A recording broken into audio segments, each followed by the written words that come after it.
Islands in the sun, islands in the fun.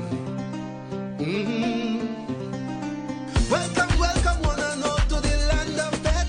Trini to the bone, Trini to the bone. When they come to Bacchanal, well, they can't beat we at Trini to the bone, Trini to the bone. Look, sweet woman parade abundantly. The brethren, they full of energy. Some people say God is a Trini. Paradise are not convincingly. God gave us a spirit fiery, but nothing in the world will bother we. But look, a smart man gone with we money. We still come out and mash up the party. Sweet, sweet TNT. Oh, how I love of this country. Sweet, sweet TNT. No place in this world I'd rather be. Sweet, sweet TNT. Oh, how I love of my country. Sweet, sweet TNT. All right, so welcome back, everyone. So our discussion continues on the state of the economy and the analysis of the Finance Minister's mid-year review, which he delivered last Friday. Joining us this morning, we do have with us here in studio Roach, president of the Trinidad and Tobago Manufacturers Association, and we do have online agricultural consultant Riyad Mohammed. Gentlemen, thank you very much for joining us this morning. Good morning. Good morning. Good All morning, right. thank you. Mr. Roach, let's begin with you, and thank you very much, Mr. Roach, for braving the rains this morning and joining us in studio. So the Finance Minister would have delivered his mid-year review last Friday. Of course, we're just a few months away from the next budget to be presented by the Finance Minister. But over the past few days, we have been really discussing a recent IMF report, and we have also been discussing a recent affidavit of the Finance Minister. Let's deal with the IMF report. And over the past few days, we have also been discussing that the manufacturing sector seems to be a major driver for the economy of Trinidad and Tobago. So the IMF report says over the past decade, non-energy manufacturing has been one of the most dynamic sectors in Trinidad and Tobago's economy. The report said non-energy manufacturing stands at the second largest non-energy subsector after trade and repair. So I can suggest, and I suspect from all of this that is being said, that the sector seems to be doing well. Yes, thank you. Good morning again. Good Yes. morning, Trinidad and Tobago.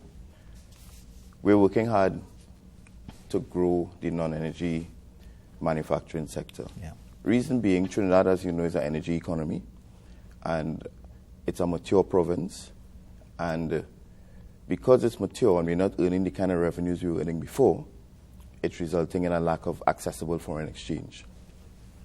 Foreign exchange is the lifeblood of our manufacturing sector, because from a raw material standpoint, we import a lot of our raw materials, and we could convert these raw materials through processing, through manufacturing, through packaging and so on to create the finished goods and the brands we see on our shelves.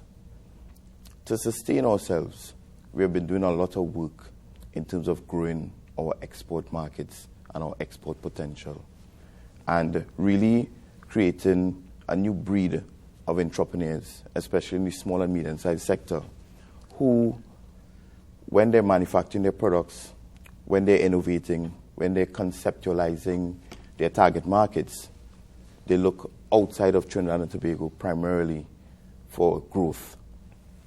And while the CARICOM markets has always been kind to us, we have started looking further afield to larger markets for that growth. We see ourselves as resilient. We are entrepreneurs, we are innovators, and we are creative. And we are doing our part so that we can be self-sufficient and add to the GDP growth of Trinidad and Tobago. Yeah. All right. We are now joined by Mr. Riyad Mohammed. As I told you earlier, he's the agricultural consultant. Mr. Mohammed, every time we discuss the budget and every time we discuss the economy, we always discuss also that we do have, as it relates to oil and gas, our resources are not what we want it to be. We always speak about agriculture. We need to pump more resources into agriculture. Let's talk a little bit about government's thrust in that area. Is it acceptable to you, satisfactory? Not satisfactory just yet. However, there are some wins. So let me just state that for our fiscal 2023 to 2024, we were allocated, when I say we, the Ministry of Agriculture, Land and Fisheries was allocated 1.442 billion TT dollars. Now, there are several issues that still plague the agricultural sector.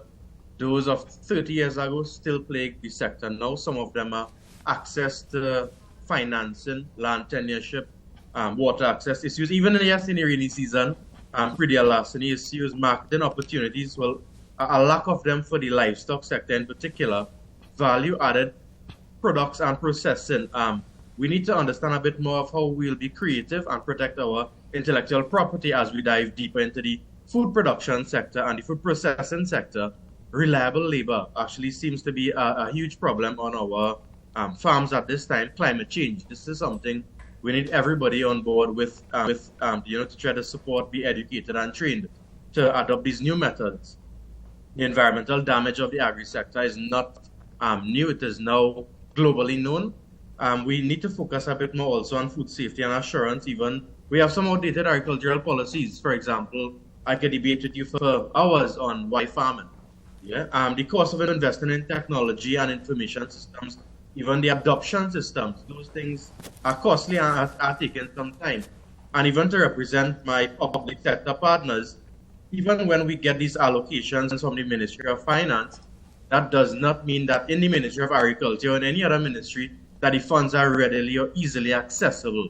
So those are some of the issues that we are combating simultaneously. Yeah. All right. We also have on the line Chief Technical Advisor of the Division of Finance in the Tobago House of Assembly, Mr. Anselm Richards. Mr. Richards, good morning. Good morning, Marlon. Good morning to the fellow participants. Good morning, Trinidad and Tobago. Yes. Good morning. Good morning. Mr. Richards, thank you very much for joining us this morning. Mr. Richards, what's your perspective Tobago? Of course, the Finance Minister would have presented the mid-year review last Friday. I'm sure that was of interest to you. Anything jumps out to you? Well, Marlon, I'm very concerned about how this budget presents for the people of Tobago. So we are locked into this DRC recommendation that we should be awarded a minimum of 4.03 to 6.9% of budget. The minister comes to the parliament, the national budget by 2.3 billion. And if we stay within that accepted convention, Tobago should have been awarded a minimum of $94 million. We only allocated $50 million to specifically with the oil spill, which is a contingent expenditure. And if we take that as given as part of the 4.03%, we are saying at this particular point in time, we owed $44 million. Therefore, Tobago cannot be happy from that perspective. And this has been a calculated trend. If we go back to the last year midterm review again, that year we were short again. I have the document here by $53 million based on the formula that had been established. And when we do cumulatively over the years from 2017, in spite of the parliamentary allocation, the Ministry of Finance has released $164 million out of the parliamentary allocation to Tobago. And that has a telling impact on our ability to put our development agenda. In addition to that, the Ministry of Finance has changed the prescribed format for the releasing of funds to the Tobago House Assembly, where the law says that the resources should be released quarterly en bloc, meaning that you should get 3 months allocation. So it gives you a cash flow predictability to do your operation.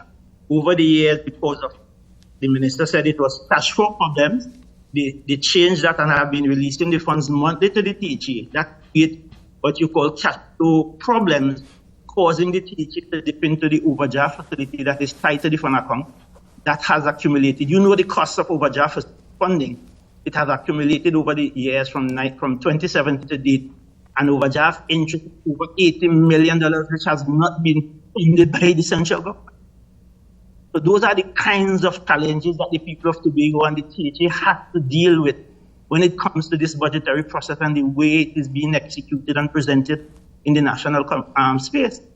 There's a significant need at this particular point in time for not even constitutional reforms, but for constitutional transformation. We need a new constitutional construct that would provide some kind of empowerment to the people of Tobago and the people of Trinidad and Tobago. Yes. This is nothing more than state capture that is happening here and it's passing for government. Thank you very much, Mr. Richards. Now, Mr. Roach, according to the bilateral trade flow, and that's according to the IMF report again, data at the harmonized system product level, non-energy manufacturing contributes to about 95% of the TT's total non-energy exports. It said, however, it says exports in the sector declined in value. The report indicated attributing the decline to overall economic conditions in TNT and heightened global competition. It said, however, that the sector's decline may have bottomed out during COVID-19 and is due to turn around. Well,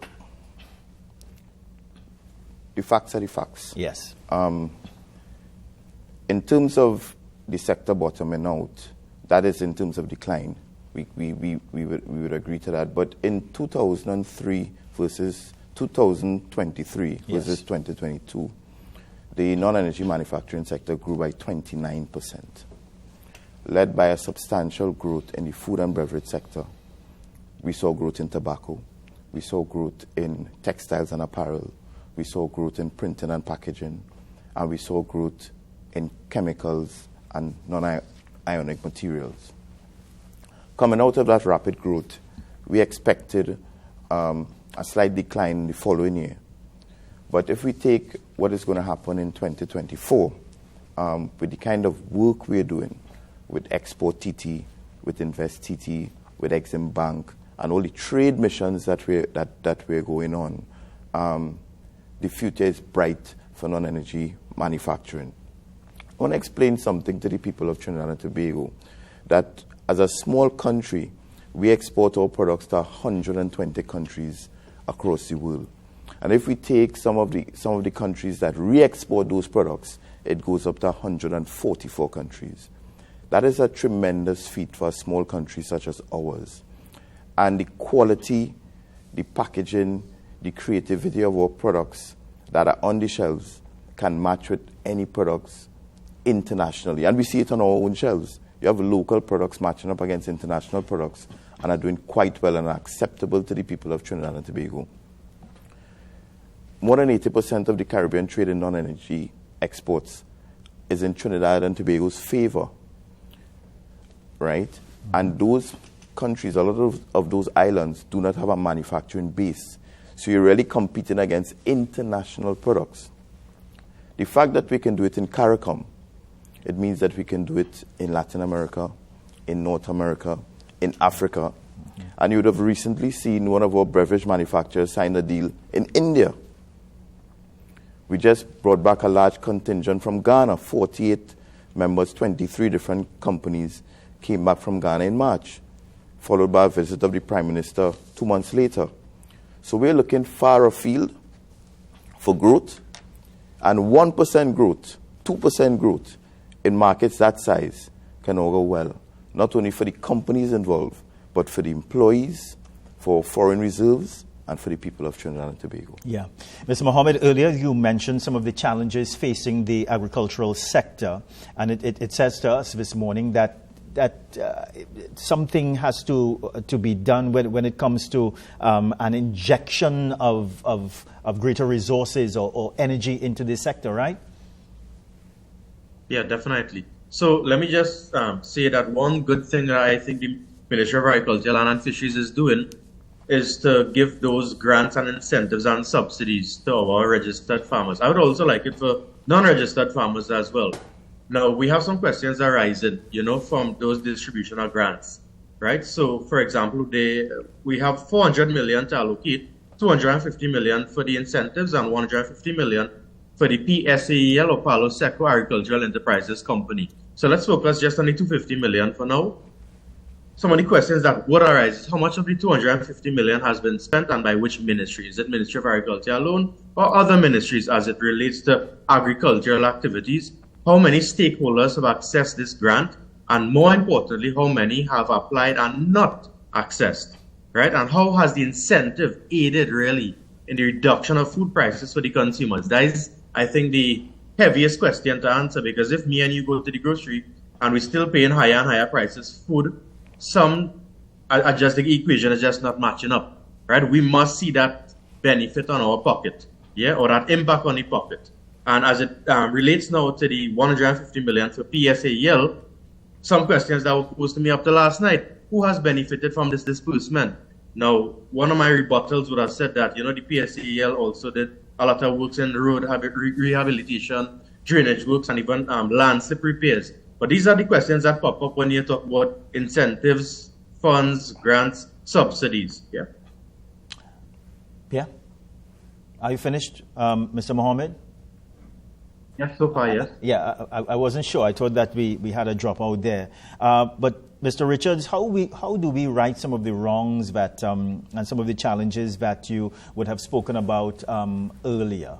And I want to put it in the context also that there is, and I don't mean to be dramatic, but there's a greater risk this year as it relates to the Tobago economy. Yeah?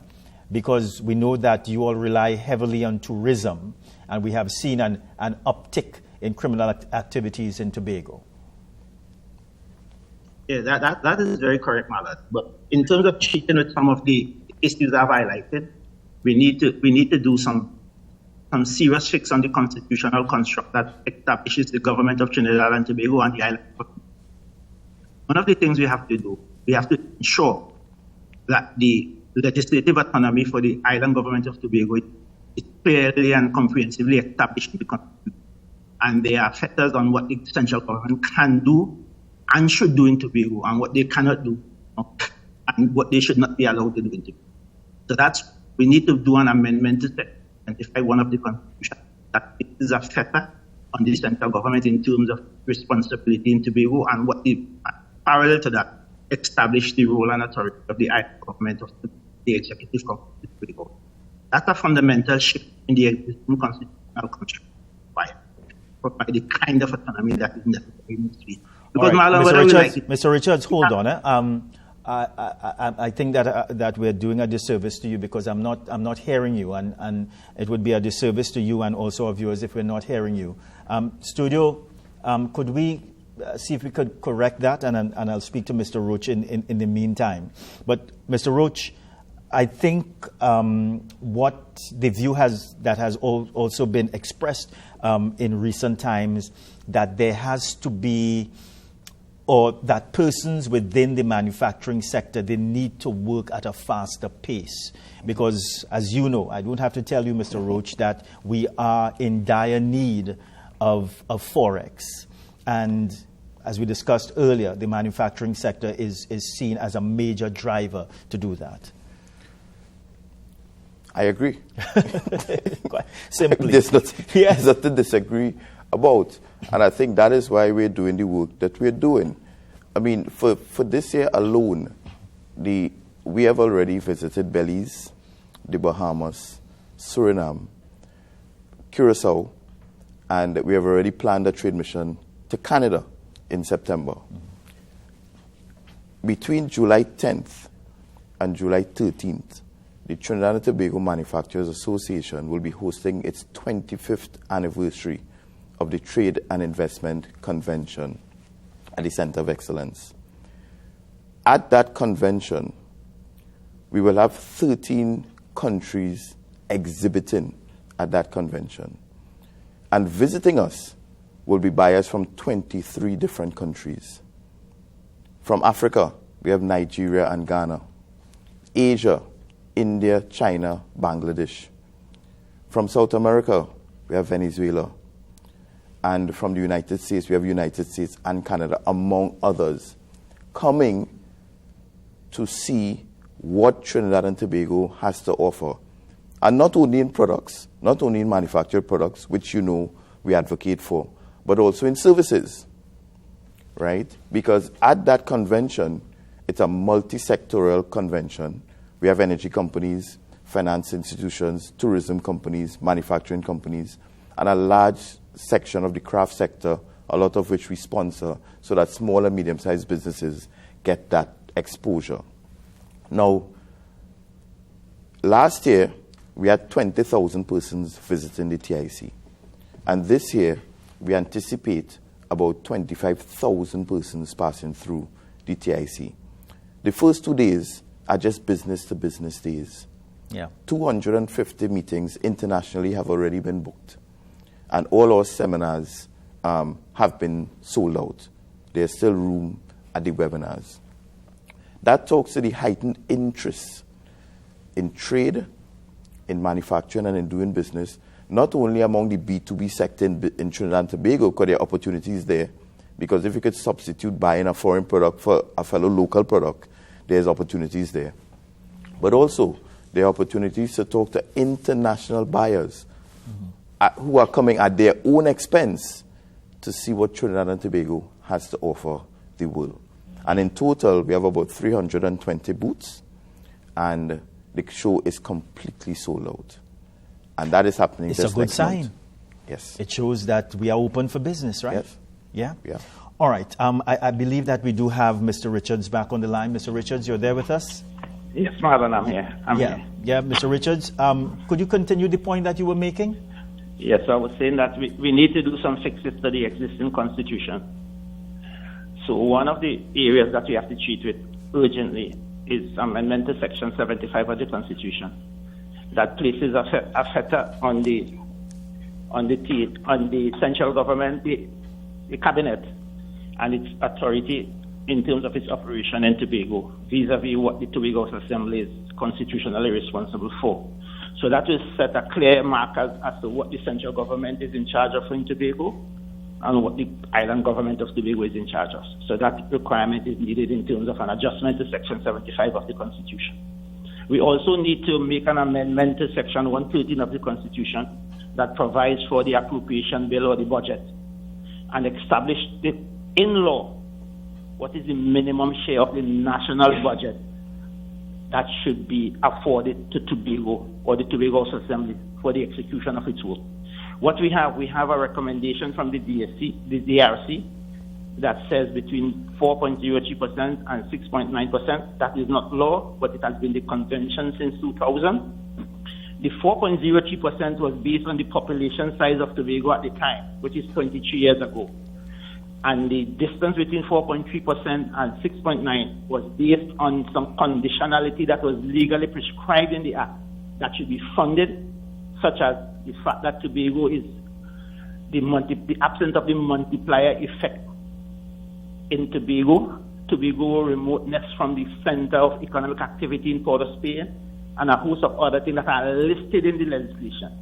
So those things have to be funded to compensate for the development requirement of the island. Those things have not been funded since the Act have been passed in 1996. So we need to have an established constitutional share of the national budget. And we cannot leave this to the milk of human kindness of the Minister of Finance, which is not giving Tobago a place at this particular point in time. This has to be established in law and not be left to the milk of human kindness of the Minister of Finance, which is really better for Tobago at this particular point in time. Yeah. So that's one. We need to have a clear definition of what constitutes Trinidad and Tobago, what constitutes Tobago, and what constitutes Trinidad in the Republic of Trinidad and Tobago in terms of geographical space. And Tobago needs to be afforded the ability, the constitutional authority to make laws to give effect to its policy prescription for the development of the island. You cannot develop an economic space without legislative authority to give policy life to the policies that you are prescribing for the island development. So in that regard, Section 53 of the Constitution that establishes the Parliament of Trinidad and Tobago needs to be amended and provide for the establishment for the Tobago legislature and its ability to make laws for the matter for which the island government of Tobago has final constitutional responsibility. Those are the simple fixes to this issue, you know. This issue has been discussed since 1970 when the motion was passed by Mr. Robinson, taken to Parliament by former President A.N.R. Robinson, yes, and debate and passed. We are how many years after, and we still faced with this challenge because of an unwillingness of the people and successive governments of Trinidad and Tobago to deal frontally with this matter. Yes. All right. And it is significantly affecting the development potential of the island. Tobago is, let me tell you what is happening, Marlon. We submit a budget to Port of Spain with our work program for the fiscal year. The Minister of Finance determines what project is funded, what is not funded, and what we should spend in Tobago without any conversation with the Executive Council and the Secretary of Finance. All right. That is the state Mr. of Richards, we will continue on this point, but allow me to bring back in Mr. Mohammed on the discussion, because Mr. Mohammed, and these are my words, don't you think that the agricultural sector has been really treated, and I'm just talking from time immemorial, as a bastard child in Trinidad and Tobago? Because every year from time immemorial we have spoken about, well, we need to pump more resources into agriculture and so on, but you continue to complain, stakeholders in agriculture, about predial larceny, poor infrastructure, and the structure on the whole as it relates to making the lives of farmers easier and making the industry much more viable. Yeah, I can agree with that sentiment. And let me tell you, one of the solutions going forward is we need to connect the public sector to the private sector and the education sector. You see, we do have that nice continuum of information flow, right? We're going from institution to institution. So usually the universities will publish these nice fancy papers and put them on the library shelves. What we need to do is to send that to the public sector, to our extension officers, let them read, understand, do extra trials and tests, and then set practical information to our farmers so that they will be updated with the modern production methods. Yeah, for example, we love coconuts in Trinidad and Tobago. I'm sure all of us here maybe love coconuts in Trinidad and Tobago. And let me just touch on the coconut industry just for 2 minutes, if so much. Yes. Right, so the government had planned to rehabilitate and replant 900 acres of coconuts to boost the coconut industry. This was mandated and recited last year, right? Fiscal 2023 to 2024. Where has this production taken place? Why are the consumers paying so much more for the water of life, right? How are we really effectively controlling the coconut weevil, right? And this is really a pest that is linked to the devastating red ring disease. What is the status of the rehabilitation and replanting program of the east coast of Trinidad aimed really at revitalizing aging plantations? And that was a PSIP project, Public Sector Investment Program. Also, questions that always pop up. What is the status of the survival of the superior planting material that we got from Guyana under MOU aimed at significantly boosting the quality and quantity of local coconut production? You know, so these are the questions that pop up when they'll focus on each and every industry. Yeah, so a lot of disconnects I am seeing. Yeah. Independent. Mr. Roach, but I think judging from what you have told us here this morning, all in all, the economy seems to be doing well. The manufacturing sector, they seem to be doing well, and there has been major development in this sector, and it would seem that it's blue skies ahead for you all. Well, you have to work hard for it. It's not just the sky is blue, but you have to get there.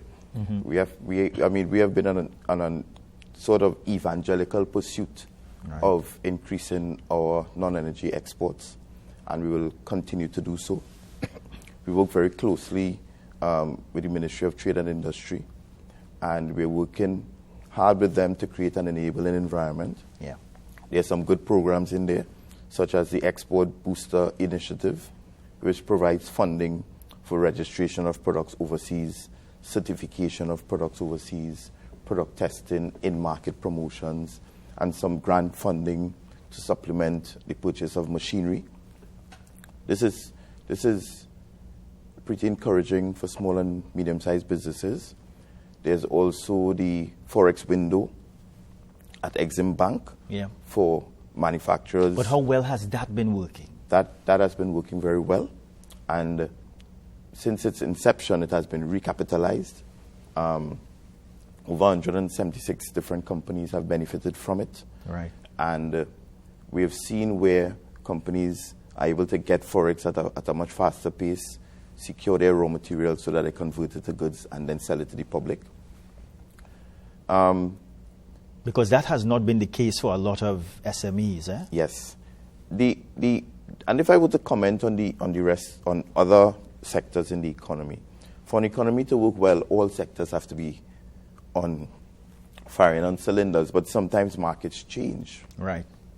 So for a business who is primarily importing all its supplies, and I'm talking about finished goods supplies, paying for it in US dollars in hard currency, and then only selling those goods in Trinidad and Tobago, we'll find that those businesses are having a hard time accessing US dollars. Yep. And sometimes in business, we may need to pivot a bit, right, to try to augment the business to see where the market is going. Because 20 years ago, 15 years ago, we didn't have this proliferation of credit cards, and we didn't have this appetite for buying all these goods online. So once the product that you want is easily substitutable online, then your business, could be facing difficulty in terms of getting US dollars. But once the energy sector, and you see from the IMF report, they're predicting an uptick in the energy sector in the next 2 years. Once the country begins to earn the kind of forex that it was earning, let's say in the 2000s, or even half of that, yes, right? It means that there will be more US dollars for everybody to pull from. And once more of our manufacturers become net exporters, there will be more US dollars in the system for us to pull from. And we all have to work together to make sure that the economy remains resilient and that persons are not left behind. But from a business perspective, sometimes you have to look at your business and say, listen, the time has come for me to pivot, yes, for me to do something else so that I can continue to maintain the lifestyle, keep my employees employed, and do something that contributes not only to your business, but the well-being of the economy of Trinidad and Tobago. Yeah. Gentlemen, we're just about at the end of our discussion. We only have a few minutes again. Mr. Richards, your final comments? Marlon, I will want to the national that if we have to live in conditions, we have to collectively and work toward an institutional arrangement, because our start with the social, and I think that is upon you. The current constitution has not worked, or it has worked, is not working, and therefore we talk how we govern our arrange this. If you look at the institutions of the state, you are seeing significant failure. The service, the history. All right, Mr. Richards, I do apologize again. I don't know if it is the rain that is causing this problem, but Mr. Richards, I think that we do get the gist as to what you were saying. We do appreciate you joining us here this morning, Mr. Richards. Let me give Mr. Mohammed. Mr. Mohammed, your final take. Mr. Richards, you're back with us? Yes, I'm here. You hear me now? All right, go ahead, Mr. Richards. Yes. We have about 30 seconds. So what I was saying is that we need to work towards a new social contract. Yes. Because the existing constitution is not working for us. Our institutions of state are not working.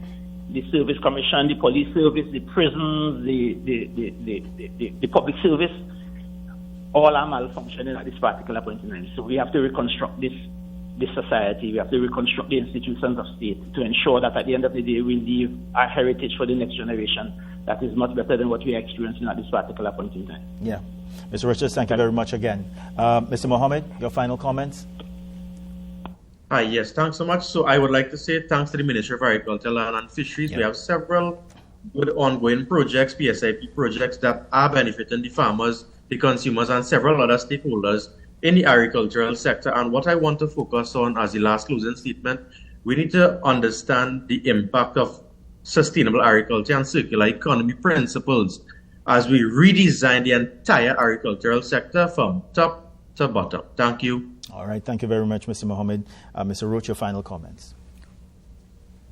My comment will be that the Trinidad and Tobago Manufacturers Association stand ready to work with the powers that be, including the government, to create a better enabling environment for business to grow. We need to look at tax reform. We need to look at improving the efficiencies on our port. Yeah. We need to address the crime situation in the country. And we need to all pull in one direction if we are to make a better Trinidad and Tobago. We were happy to see the allocation of $660 million for goods and services in terms of the appropriation, the supplementation, so that suppliers will get paid.